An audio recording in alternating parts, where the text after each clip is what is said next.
നമസ്കാരം. രാഹുൽ ഗാന്ധിയെ പുടിന് കാണണമെന്ന് തോന്നാത്തത് കൊണ്ടാണ് ക്ഷണിക്കാതിരുന്നതെന്ന് കേന്ദ്ര സർക്കാർ. റഷ്യയിൽ നിന്നെത്തിയ സംഘം ഇന്ത്യയിലെ പ്രതിപക്ഷ നേതാവിനെ കാണണമെന്ന് ആഗ്രഹം പ്രകടിപ്പിക്കാതിരുന്നതിനാലാണ് ക്ഷണിക്കാതിരുന്നതെന്നും കേന്ദ്ര സർക്കാർ ഇപ്പോൾ വ്യക്തമാക്കിയിരിക്കുകയാണ്.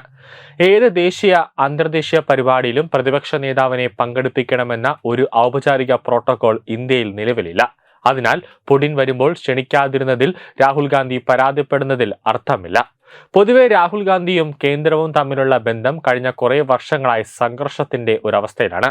പല രീതിയിൽ കേന്ദ്രത്തെ താറടിക്കാനാണ് രാഹുൽ ഗാന്ധി തുടർച്ചയായി ശ്രമിക്കുന്നത്.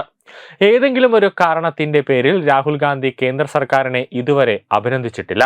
ഈയിടെ ഇന്ത്യയുടെ സമ്പദ്ഘടന ചത്ത സമ്പദ്ഘടനയാണെന്ന് ട്രംപ് പറഞ്ഞപ്പോൾ അതിന് അനുകൂലിച്ച് സംസാരിച്ചയാളാണ് രാഹുൽ ഗാന്ധി.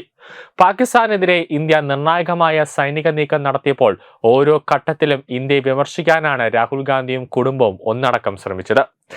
പാകിസ്ഥാന്റെ യുദ്ധവിമാനങ്ങൾ അടിച്ചിട്ടതും അവിടുത്തെ ഭീകര കേന്ദ്രങ്ങൾ നശിപ്പിച്ചതുമല്ല, ഇന്ത്യയുടെ വിമാനങ്ങൾ എത്ര എണ്ണം തകർന്നു എന്നതായിരുന്നു രാഹുൽ ഗാന്ധിക്ക് അറിയേണ്ടിയിരുന്നത്.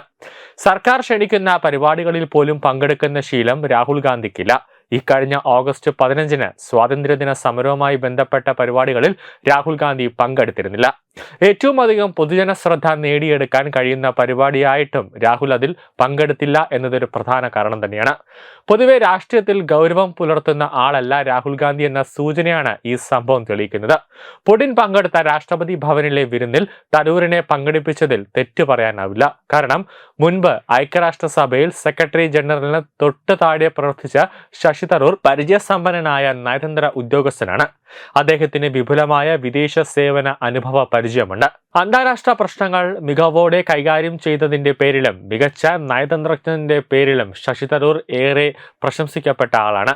എല്ലാറ്റിനും പുറമെ പാർലമെന്റിലെ വിദേശകാര്യ സമിതിയിലെ അധ്യക്ഷനും കൂടിയാണ് ശശി തരൂർ. അതിനാൽ അദ്ദേഹത്തെ ക്ഷണിച്ചതിൽ ഒരു തെറ്റുമില്ല. വിദേശകാര്യങ്ങളിലോ അതോടൊപ്പം തന്നെ നയതന്ത്ര പ്രശ്നങ്ങളിലോ രാഹുൽ ഗാന്ധി സജീവമായി ഇടപെടൽ നടത്താറില്ല. ഇന്ത്യയുടെ ആഭ്യന്തരമായ പ്രശ്നങ്ങളിൽ മാത്രമേ രാഹുൽ ഗാന്ധി ഇടപെടാറുള്ളൂ. അങ്ങനെ ഒരാളെ നയതന്ത്രവും അന്താരാഷ്ട്ര പ്രശ്നങ്ങളും കൈകാര്യം ചെയ്യുന്ന വേദിയിൽ ക്ഷണിക്കാതിരിക്കുന്നത് അനുചിതമെന്ന് പറയാനാവില്ല. പുടിനെ രാഹുൽ കണ്ടാലും രാഹുൽ ഗാന്ധി ഇന്ത്യ വിരുദ്ധമായ കാര്യങ്ങളായിരിക്കും പുടിനോട് സംസാരിക്കുക.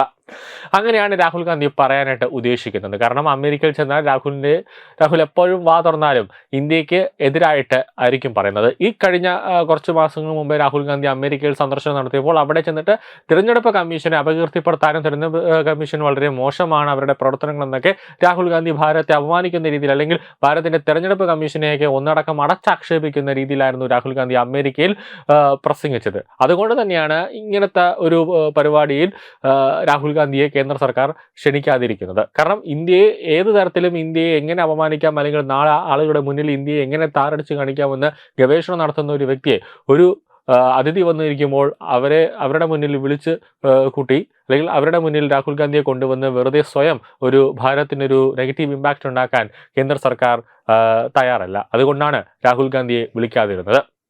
കൂടാതെ രാഹുലിന്റെ സ്വഭാവമൊക്കെ പുടിനും അറിയാം, എല്ലാവർക്കും അറിയാവുന്നത് കൊണ്ട് തന്നെ പുടിനും വലിയ താല്പര്യമൊന്നും ഇല്ലായിരുന്നു രാഹുലുമായിട്ട് സംസാരിക്കാൻ. അതുകൊണ്ടാണ് പുടിൻ ശശി തരൂറുമായിട്ട് ആശയവിനിമയം നടത്തിയത്. ന്യൂസ് ഡെസ്ക് തത്വമൈ ന്യൂസ്.